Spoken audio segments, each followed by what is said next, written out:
what's up? It's Wednesday, so y'all know what time it is. It's time for what? It's time for Wednesday's Word for Women. Yes, I am so excited. You know, your girl is buckling one of the highlights of my entire week. I hope thus far your day has been flipping along fantabulously. Your week, matter of fact, has been rocking this planet. But if not, what's our motto, guys? Our motto is we grab a hold of something to be grateful and thankful for, because we understand gratitude shifts any mood. We may not be who we want to be, but we can thank God we are not who we used to be. Things may not be going the way we would like. It can be shown up real out here for you, but you have a promise. 1, you will never be left or forsaken. You're not alone. 2, you will have troubles in this life, but attached to that declaration is a promise that He has overcome the world. And so as He helps you stand firm in, takes you up, over, through, around, or under this thing, you know you're going to be all right, because He's already overcome. He has the way out. We are on our way through to 2. Okay? So I want to talk really quickly this morning about dealing with dashed disappointments in dreams. So some of us are in a great season of loss. Some of us are in great seasons of transitions. And some of us are just, it's just hard out here, guys, right now, just to be a human. It's just hard, you know. And so I don't want us to get embittered by the difficulties of life. I understand that losses are great.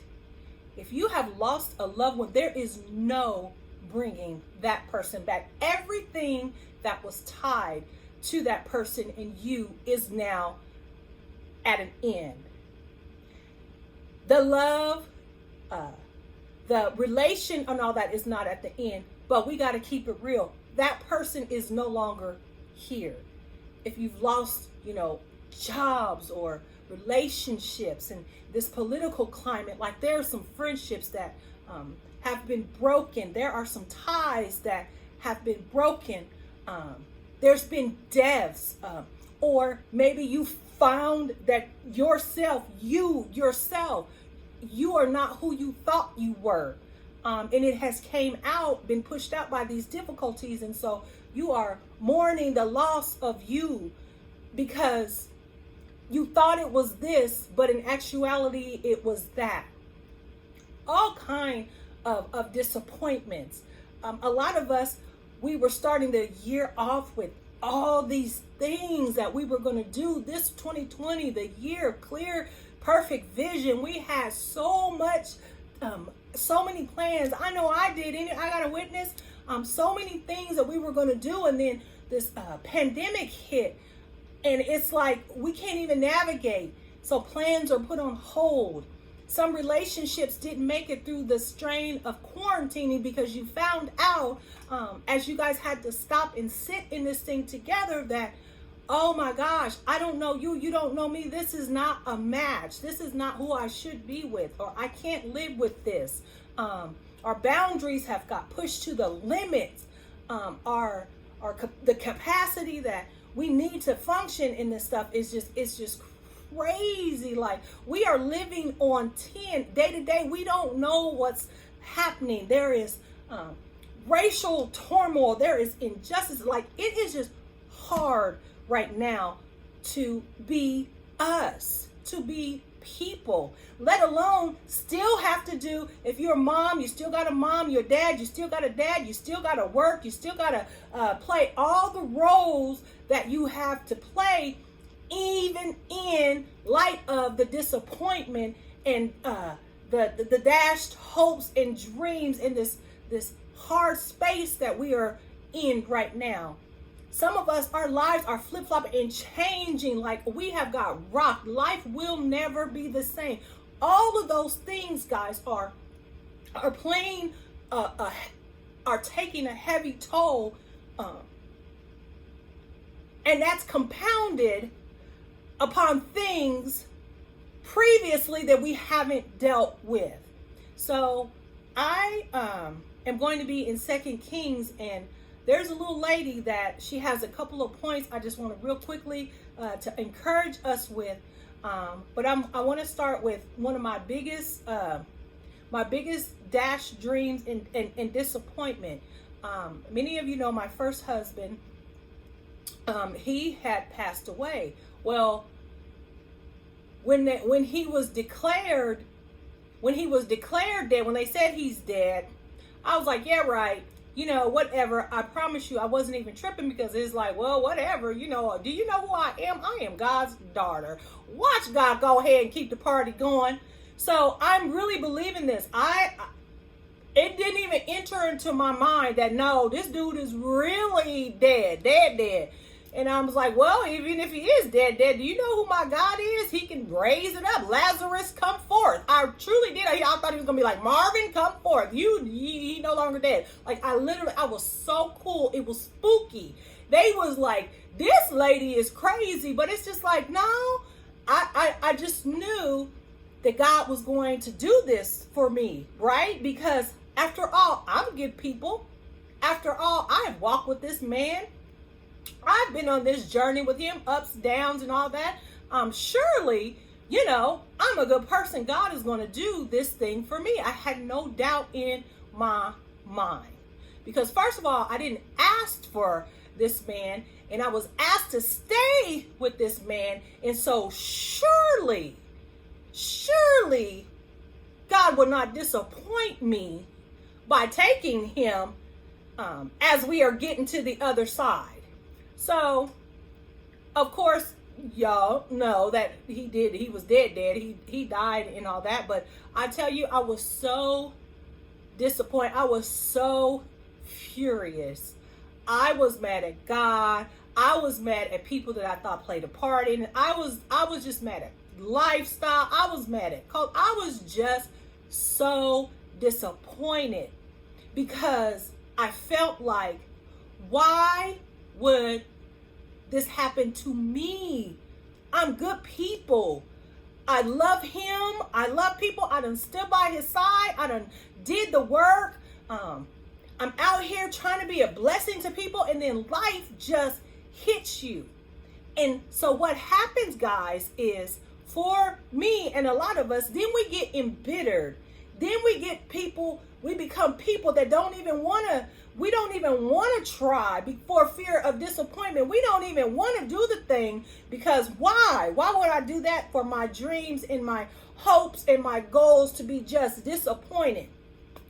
Especially if you've been disappointed over and over again. People have let you down.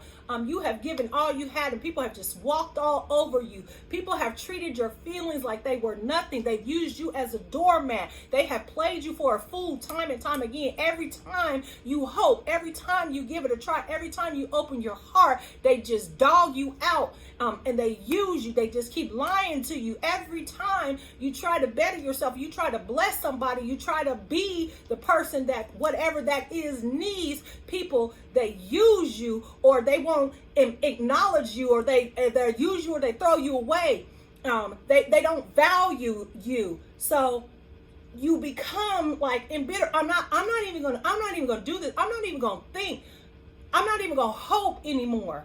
Well, the problem with that is, guys, so much loss can make us feel that we don't need nothing else. We don't want nothing else. I can't risk it. We want to play it so safe. And the problem with that is you're not placed on this earth to fill the space that you feel, to take the breaths that you take, just to be safe and just to get up, go to work, come home, go to bed, get up, do it all over again for 70 plus years.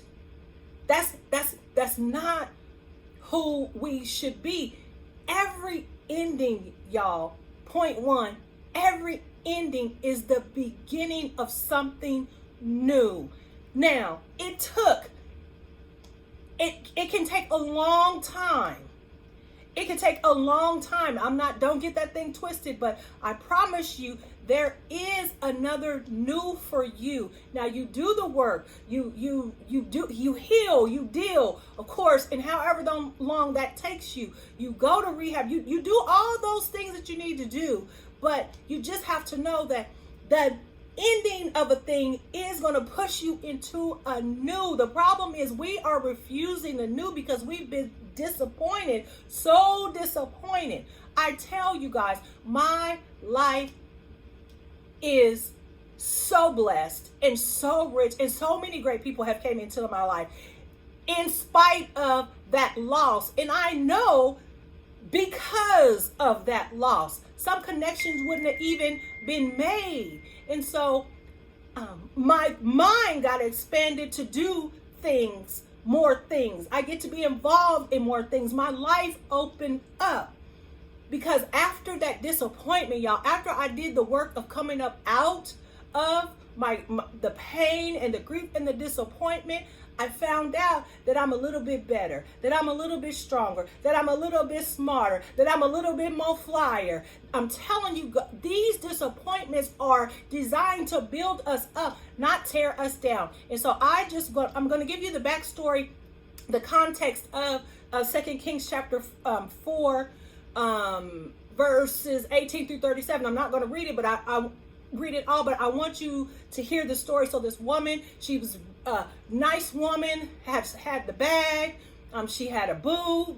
He was a little older, but every time the man of God came, Elisha came, she made him a room, she fed him, she made him a spot.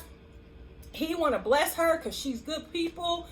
He asked her what it is that she wants. She's like, I got everything. I got my people. I got my boo. I got the bag. I'm cool. I'm just cool. She literally was like, there's nothing you could do for me. And so Elisha's servant says, Gehazi says, well, she doesn't have a son. So when that man brought that out, he brought it out. She didn't say that, guys. She is not the ones who said it. She was so fearful, being disappointed. She didn't even hope anymore. It never even entered her mind. I asked you, what is not even entering into your mind for fear of disappointment, or fearing that it can't or won't happen, or for fearing if you do get it, it's just going to be taken away from you? The disappointment is you just like, nah, I cannot do this. So I'm going to pop down to 2 Kings chapter 4, verse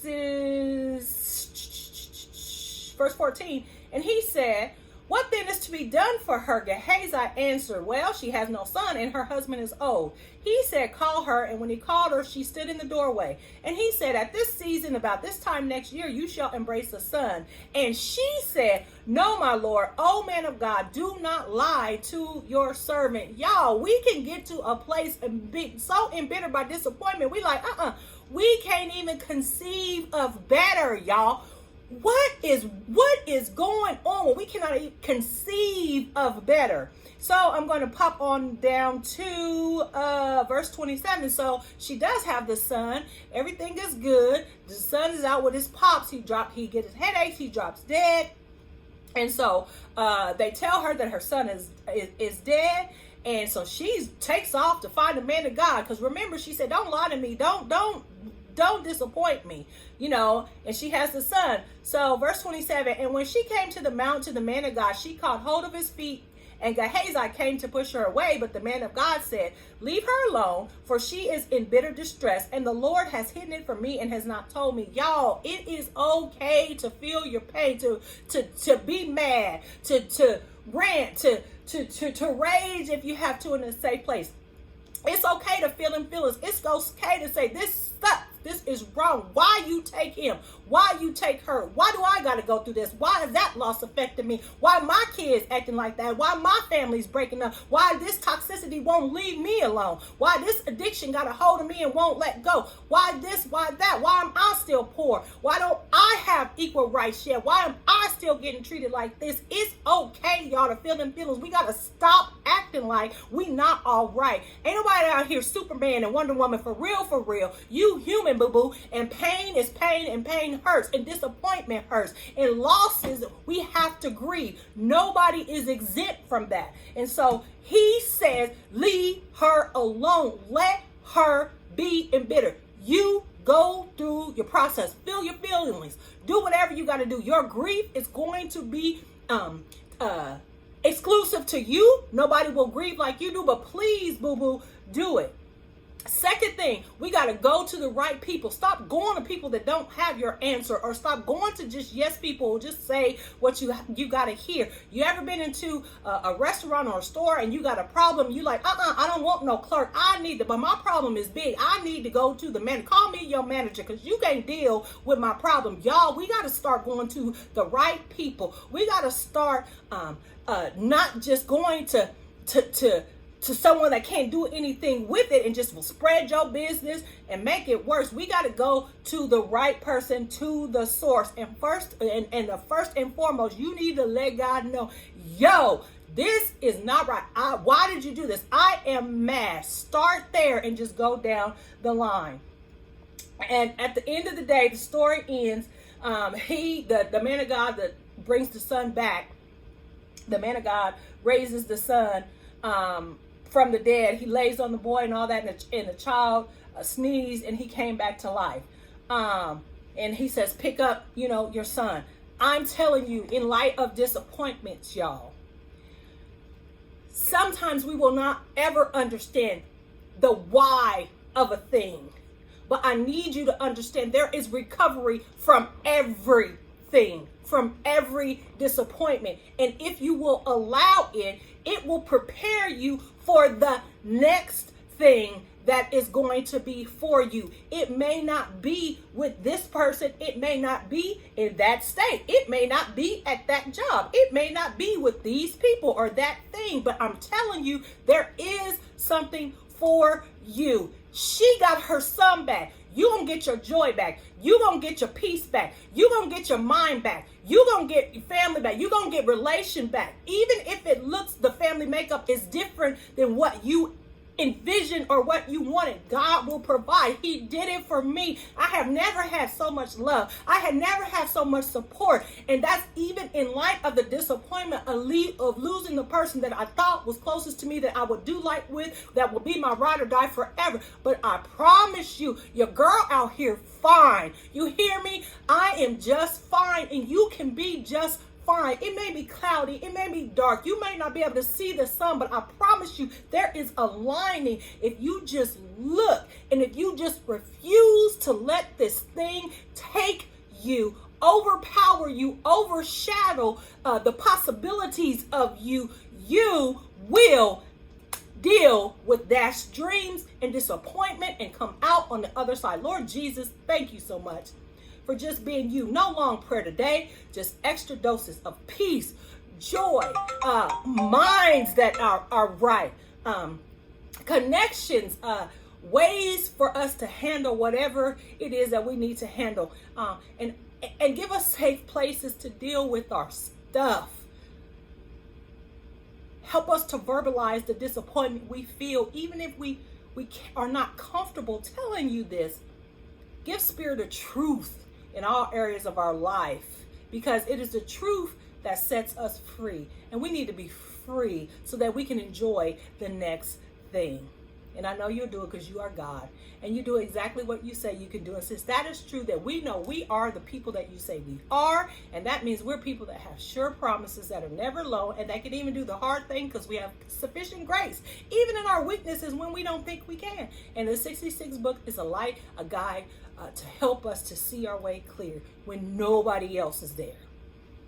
Y'all, yes, disappointment and loss dashes our hopes and dreams, but there's recovery, y'all.